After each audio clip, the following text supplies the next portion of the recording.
तो यही है। कमांडर सर, एक जो है एक सवाल है, कमेंट में पड़ा था, किसका सवाल है वो लोगों की तरफ, व्यूज की तरफ से। उन्होंने कहा कि जब 8 सालों से अशोक सर को न्याय नहीं मिला, सिर्फ आश्वासन ही मिला, तो कहीं ऐसा तो नहीं है कि अशोक सर जो है वो लगे हुए हैं कि हमको कोई पद मिल जाए। ये कमेंट है, आप भी स्क्रॉल करके देखिएगा। तो क्या मतलब, क्या सरकार से खुद आप मिले हुए हैं, ऐसा उनका पूछना। आप देखिए, आप पद की बात करते हैं। आज जो पद मुझे मिला है वो पद मतलब राष्ट्रीय अध्यक्ष ये पद नहीं बोल रहा हूँ मैं। जहाँ भी जाता हूँ आपने देखा होगा रामलीला ग्राउंड में लोग लिपटते हैं, लोग रोते हैं, लोग बिलखते हैं और मुझे हाथ लगाने के लिए कोशिश करते हैं। इतना इतना ये जो मिला है ये कम है क्या? इससे ज्यादा क्या पद हो सकता है? आप किसी के दिल में जगह मिले, उससे ज्यादा पद क्या हो सकता है? आज वो जगह हमें मिली है और हम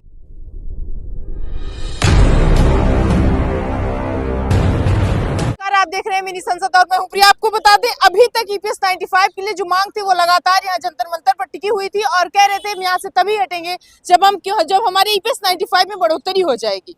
आश्वासन आया और एक बार फिर आश्वासन आया। वो डायलॉग तो आपने सुना होगा ना कि तारीख पे तारीख मिलती है, लेकिन यहाँ तारीख पे तारीख नहीं मिल रही है। यहाँ आश्वासन पे आश्वासन मिल रहा है, कभी सांसद का मिल रहा है, कभी मंत्री जी का मिल रहा है, कभी प्रधानमंत्री जी का मिल रहा है, और फिर से एक आश्वासन मिला और उसके बाद से यहाँ जंतर मंतर से लोगों को हटाया गया, या फिर यूं कहें कि लोग जो है वो इस आश्वासन पर फिर से हट गए कि ठीक है, अब की बार तो आश्वासन हमारा मजबूत होगा, अब की बार तो सही होगा। अशोक सर, क्या ये आश्वासन पिछले आश्वासन की तरह है? देखिए, तब अभी पिछले आश्वासन से अब तक गंगा में काफी पानी बह चुका है। तो हमारा कहना ये है कि अभी तक उनका जो भी कैलकुलेशन होगा, जो भी यंत्रणा को काम करना होगा, वो सब कर चुके होंगे। अभी तो हमारा रिजल्ट आना बाकी है। कब तक आएगा रिजल्ट? उन्होंने अभी मंत्री जी ने जो हमें आश्वासन दिया वो कहा कि हम जल्दी से जल्दी आपका काम कर रहे हैं। अब जल्दी से जल्दी क्या होता है? जल्दी से जल्दी पिछले 8 साल से हो रहा है, आपने ये नहीं कहा? नहीं, अभी ये मंत्री जी जो आए हैं, मतलब वो 1 साल जो भी हुआ उनको, तो उन्होंने कहा हम आपका जल्दी से जल्दी काम करेंगे। उनके ऑफिस में भी वही कहा। और वो बुल्ढाना आए थे। बुल्ढाना हमारी जगह है जहाँ मैं रहता हूँ, जहाँ एनएसी का हेडक्वार्टर्स भी है। और वहाँ पे पिछले 5 सालों से 24 दिसंबर 2018 से वहाँ पर अनशन चल रहा है क्रमिक, जिसमें सैकड़ों 50 लोग डेली बैठते हैं और डेली निवेदन जाता है मंत्री जी को भी, प्रधानमंत्री जी को भी, वाया कलेक्टर। तो ये सब हो रहा है। तो वहाँ पे हम लोग इसलिए गए थे कि शायद वो वहाँ पे विजिट करें, वो विजिट नहीं कर पाए वहाँ पे। तो हम उनको मिले, हमने उनका स्वागत सत्कार किया और उनको पूछा, बोले मैं जल्दी से जल्दी आपका काम करने की। अशोक सर, कहावत कही जाती है कि जो चीजें हमको रोज मिलती हैं उसकी वैल्यू हम नहीं समझते हैं। तो अगर इसको थोड़ा सा घुमाएं तो क्या ईपीएस 95 वाले जो लगातार क्रमिक अनशन में 5 सालों से कर रहे हैं, क्या ऐसा तो नहीं है सरकार कह रही है कि छोड़ो ये तो खड़े ही है तो बैठेंगे, इनको इनकी क्या ही वैल्यू उनकी बात? देखिए, हम अपना काम करेंगे। हमारा मार्ग, हमारे सिंह साहब ने बिल्कुल सही कहा, भक्ति मार्ग है, उस हिसाब से चल रहे हैं।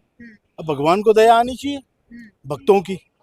भक्ति मार्ग मतलब ये नहीं कह रहा हूँ मैं कि हम जो आंदोलन चला रहे हैं अपने देश में चला रहे हैं, अपने प्रधानमंत्री से गुहार भक्ति लगा। मार्ग में अगरबत्ती भी सुलगाई जाती है। ये भक्ति मार्ग में तो बहुत कुछ होता है। मैंने उस दिन बताया, विरोध भक्ति भी होती है। हमारे संत नामदेव थे जो विट्ठल के, उनके माता पिता भक्त थे पांडुरंग विट्ठल के। तो संत नामदेव छोटे बच्चे थे, उन्होंने देखा कि मेरे माँ बाप तो भगवान को प्रसाद चढ़ाते और बोलते भगवान ने प्रसाद ले लिया, तो मैं भी जाके एक दिन चढ़ाता हूँ। वो लेके गए। अब छोटा बालक था, उसने कहा भगवान आके मेरे साथ खाना पड़ेगा। तो पत्थर की मूर्ति वो कहाँ हिलती है। लेकिन बच्चे की जिद इतनी बड़ी थी कि उसने कहा तू काला है, तू मूर्ख है, तू नटखट है, सब गालियां दी। और फिर भगवान को आना पड़ा, उसके साथ खाना पड़ा। ये ईपीएस 95 वाले कब समझाएंगे, कब कहेंगे सरकार को काली है? मैं ये बोल रहा हूँ, ये एक भक्ति का प्रकार होता है। आंदोलन विरोध नहीं, विरोध भक्ति होती है। अब इसमें देखना ये है, जिनके हाथ में देना है, जिनको हम भगवान मान के ये कर रहे हैं, उनको देना चाहिए। अगर नहीं देंगे तो भक्तों का विश्वास उठने से भगवान का भी स्वरूप नहीं रहता। ये आप देख लो, जहाँ तक भक्त की इच्छा है तभी तक वो भी भगवान है। तो भगवान के पास हमारी ये रिक्वेस्ट है कि हम भक्तों को काम, जो लोग जिनकी पैसे है भाई उनको दे दो। और अगर इनको आपने नकारा और इनकी अगर शक्ति को आपने नहीं समझा, इनके आंसुओं को अगर आपने नहीं समझा, तो ये बहुत बुरी बात होगी, क्योंकि वृद्धों का वरदान भी जाया नहीं जाता, वृद्धों का शाप भी जाया नहीं जाता। अशोक सर, इन सारी इतनी पॉजिटिविटी के साथ आपको आश्वासन मिला और फिर आज आप सड़क पर क्यों? देखिए, संसद चल रही है, तो हमने ये सोचा कि जब तक संसद चलती है हम यहाँ आए और मंत्रियों से मिले और सांसदों से मिले। हो सकता है हमें कोई बुला ले, चर्चा कर ले, निगोशिएशन कर ले, कुछ तो बात कर ले। तो हम इसलिए यहाँ पे आए, आस लगा के आए हैं कि हमको कोई बुला लेगा। तो यही है। कमांडर सर, एक जो है एक सवाल है, कमेंट में पड़ा था, किसका सवाल है वो लोगों की व्यूज की तरफ से। उन्होंने कहा कि जब 8 सालों से अशोक सर को न्याय नहीं मिला, सिर्फ आश्वासन ही मिला, तो कहीं ऐसा तो नहीं है कि अशोक सर जो है वो लगे हुए हैं कि हमको कोई पद मिल जाए? ये कमेंट है, आप भी स्क्रॉल करके देखिएगा। तो क्या मतलब, क्या सरकार से खुद आप मिले हुए हैं, ऐसा उनका पूछना? आप देखिए, आप पद की बात करते हैं। आज जो पद मुझे मिला है वो पद मतलब राष्ट्रीय अध्यक्ष पद नहीं बोल रहा हूँ मैं। जहाँ भी जाता हूँ, आपने देखा होगा रामलीला ग्राउंड में लोग लिपटते हैं, लोग रोते हैं, लोग बिलखते हैं और मुझे हाथ लगाने के लिए कोशिश करते हैं। इतना ये जो मिला है ये कम है क्या? इससे ज्यादा क्या पद हो सकता है? आप किसी के दिल में जगह मिले, उससे ज्यादा पद क्या हो सकता है? आज वो जगह हमें मिली है और हम सेवक है, सेवा करेंगे। वो बोलने वाले हैं, वो तो बहुत कुछ बोलते हो, प्रधानमंत्री जी को भी बहुत बोलते हैं, हम जैसे को तो कई बोलेंगे। तो उसमें कोई फर्क नहीं पड़ता, कोई कुछ भी बोले उससे हमें फर्क नहीं पड़ता। हम अपना काम कर रहे हैं और काम हमारे लिए, मैं पहले भी कहा था कि पॉलिटिकल पार्टी के हम हिस्सा नहीं है। हम, ये आंदोलन नॉन पॉलिटिकल है। अशोक राउत को क्या पद चाहिए? गांव का लड़का, उसको भगवान ने कमांडर बना दिया, उसके बाद में यहाँ राष्ट्रीय अध्यक्ष बना दिया। और क्या चाहते हो भगवान से भाई? इससे बड़ा क्या पद होता है? इससे बड़ा कोई पद नहीं होता है। जो लोगों के दिल में जो आपका पद है, जो आपका कद है, वही है। अशोक सर, आज आप सड़क पर हैं, यहाँ जंतर मंतर की जस्ट बाहर, उम्मीद लेकर आए हैं कोई बुला ले। क्या आप किसी को बुलाकर नहीं लाए? किसी को बुलाकर मतलब किसी सांसद को, कोई भाई सुन लो हमारे? नहीं, देखो अभी हम तो डेली मुलाकातें कर रहे हैं ना। कल हम बीजेपी के महामंत्री विनोद तावड़े जी से मिले, कई लोगों से फोन पे बात हुई। अभी आज सुबह मेरी डॉक्टर महेंद्र भाई मुंजपरा, जो महिला बाल विकास कल्याण के राज्य मंत्री, उनसे बात हुई। बातें हो रही, हेमा मालिनी जी से बात हुई कल। तो ये सारी चीजें, हेमा मालिनी से हमारी एक टीम मिली कल। बातें हो रही हैं सर, बढ़ोतरी नहीं हो रही है। हाँ, तो इसीलिए तो बातें कर रहे हैं, जो बढ़ोतरी हो। ये सब किस लिए चल रहा है? आप भगवान को मानती हैं? उपवास करती है कभी? तो हफ्ते में एक बार उपवास क्यों करती हो आप? नहीं करना चाहिए। लेकिन आपको ये लगता है कि भाई मेरा ये प्रण है, मैं ये करूंगी। वो इसलिए नहीं करती कि मुझे अच्छा हस्बैंड मिलना चाहिए, मुझे कुछ मिलना चाहिए। आपकी भक्ति है, श्रद्धा है, करती है। तो वही चीज है, आंदोलन भी वही होता है कि हम करते रहेंगे तब तक, जब तक सबको फल नहीं मिलेगा। वो भगवान मान जाते हैं, ये भगवान मान नहीं। हमारे लिए पॉलिटिकल पार्टी भगवान नहीं है, हमारे लिए भगवान पेंशनर्स है। और वो भगवान की गुहार, वो याचकों की गुहार। याचक 2 प्रकार के होते हैं मैडम। एक होता है जिसका खाना पीना नहीं चलता, वो डेली आके अपने को मांगता है मुझे कुछ दे दो, भिखारी बोलते हैं उसको, वो भी भिक्षा मांगता है, लेकिन वो भीख होती है। दूसरा याचक होता है जिसमें दम होता है, जिसने तपश्चर्या की होती है। वो आपके घर में एक आपकी उसकी जिम्मेदारी है। आप गृहस्थ हो, आपकी जिम्मेदारी बनती है कि ये सन्यासी को, ये फकीर को, आपको उसको समाज का एक बड़ा अंग समझ के, एक निष्प्रिय अंग समझ के उसको आप भिक्षा देते हो। वो उसको ऐसी फेंक के नहीं देते, उसके पैर धो के, उसको बिठा के, उसको खिला के ऊपर से दान देते हो। प्रधानमंत्री तो आपके मन की बात सुनने के लिए राजी नहीं है, आप पैर धोने की बात करते हैं।